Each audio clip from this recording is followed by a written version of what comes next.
Dargaggeessa maatii hiyyeessaa fi nama tuffatamaa ture abbaa qabeenyaa guddaa ta'e. Assalaamu alaikum warahmatullaahi wabarakaatu. Jira jirtu nageenyi badhaadhaa ilmaan Oromoo idil addunyaa irratti argamtan nageenyi kabajaa fi jaalalaa bakka jirtanitti isin haa dhaqqabu jechaa warroonni mana kanaaf haaraa taatan sabiskiraabii godhaa. Viidiyoo kanas laayikii godhaa haga xumuratti na faana bu'aa. Guyyaadhaa seenaa ajabaa hawataa fi dinqisiisa tokko isinii fidee jira. Waa irraa baratta waan ta'eef obsaan dhageeffadhu. Dargaggeessi tokko ka hiyyummaa irraa ka'e maatii hiyyeessaa keessa dhalate. Ammas ammoo namni isa tuffatuu fi hojiin isaa kamuu namatti hin bareenye ka ammoo guddatee fakkeenya guddaa namaaf ta'e tokko si barsiisa irraan ta'an. Haga xumuratti yoo na faana buute waa hedduu irraa baratta. Dargaggeessi tokkos ture. Inni maatii hiyyeessaa irraa dhalate. Yeroo xiqqeenya isaa fedhii isaa guutachuu hin dandeenye. Sababa hiyyuu isaa irraa kan ka'e akka ijoolleetti bashannanee taphatee kolfee bakka hiriyyaan isaa ooltu kamuu ooluu hin dandeenye. Nama birattis nama tuffatamaa fi akkasumas kiiloo namoomaa hin qabnedha. Akkuma beekamu ilmi namaa maallaqaan nama madaala miti ree. Inni maallaqa waan hin qabneef akkasuma fedhuu fi sa'aatii barbaadetti waan guuttachuu hin dandeenyeef namoonni isa tuffatan. Haa ta'uuti ammoo wanti adda isa taasise nama isa tuffata malee inni nama tuffatuu miti. Ilaalchi tokko kan isa keessa jiru maatii hiyyeessaa irraallee dhalatu innis hiyyeessa ta'u kaayyoon isaa tokko ture. Innillee arraa kiyyatu as malee boruun koo akkana hin ta'u yaada jedhu qaba. Yaada isaa milkeessuudhaaf hojii xixiqqaa tokko hojjechuu jalqabe. Yeroo hojii inni jalqabetti namoonni itti qoosan, itti kolfan. Asii kaatee eessa dhaqqabuuf deemta? Atis akka nama kamittuu agarteef hojjetta. Hojiin kankee kun waan fiixa bahuu miti jedhanii turan. Inni jechaa fi adeemsa jechoota namaa osoo hin taane kaayyoo isaa ganamaa manaaf bahee milkeessuudhaaf obsaan dalagee itti fufe. Hin kufe. Yeroo inni kufutti namoonni hedduu qubatti qabaa turan. Ka'ee imala isaatti fufe. Kufuun ammoo imala isaa irraa isan dhaanne. Akkasuma jechoonni namas imala isaa irraa isan dhaanne.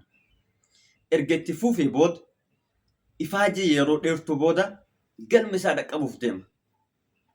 Hojii xixiqqaa irraa ka'ee walitti qabatee waan kufe irraa baratee waan argate kaayachuudhaan erga yeroo dheertuu hojjetee booda milkaa'aa namaa ta'ee nama namni fakkeenya irraa godhu ta'e.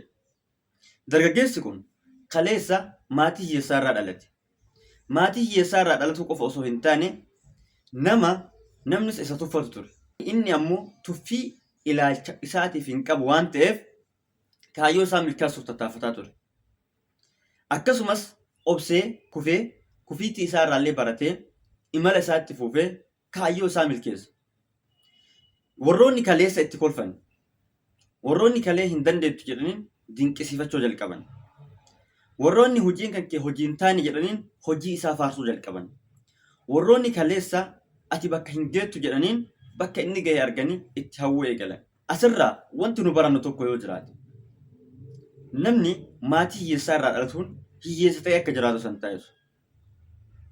Maatii hiyyeessaa irraa dhalatuun kan kee osoo hin taane rakkooni kaayyoo fi ilaalcha malee jiraachuu keetu rakkoodha. Namoonni hedduun hojii garaagaraa hin jalqaban.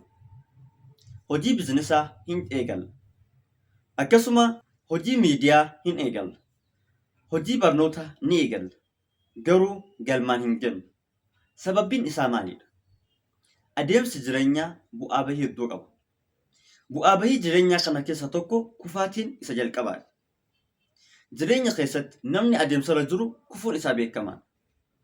Kufaatiin kankee kufaatii si dhaabuu osoo hin taane kufaatii si barsiisu ta'uu qaba. Namoonni yeroo ati waan haaraa jalqabde quba si qabuun isaanii beekamaadha. Sababbiin isaas isaan waan kana yaalanii hin agarre waan ta'eef waan milkaa'utti hin fakkaatu waan ta'eef.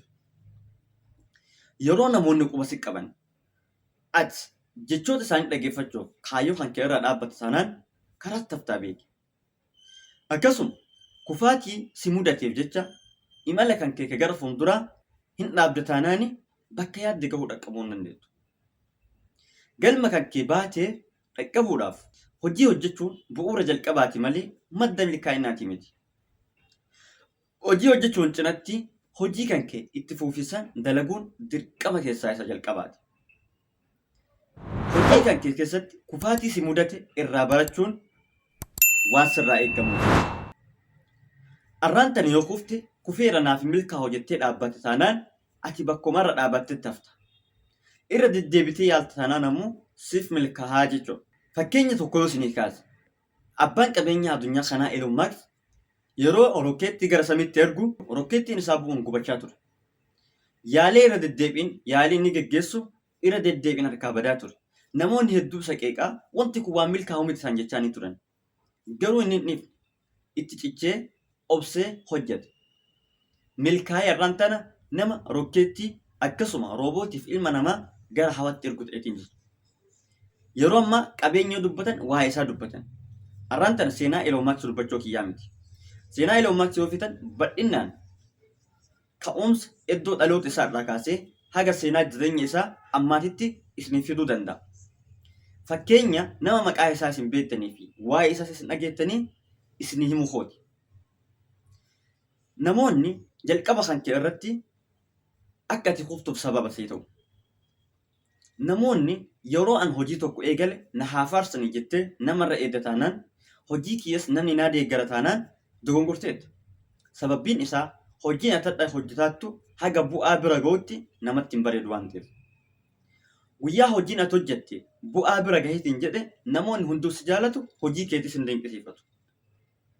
Fakkeenyaaf barataan tokko waggaa 12 guutuu kophaa isaa mana barumsaatti deebi'ee halkan gursaa bulee kophaa isaa qo'ata. Yuunivarsiitii deemee maatiidhaan adda bahee kophaa isaa mana barumsaa keessa taa'ee kitaaba dubbisa. Yoo argate nyaatti yoo dhabe beela buleetiin barumsa isaa barata. Erga barumsa inni xumuree booda hiriyoon firootaa fi akkasuma namoonni isa dhiyaatan hunduu guyyaa eebba isaa argamanii isa eebbisu.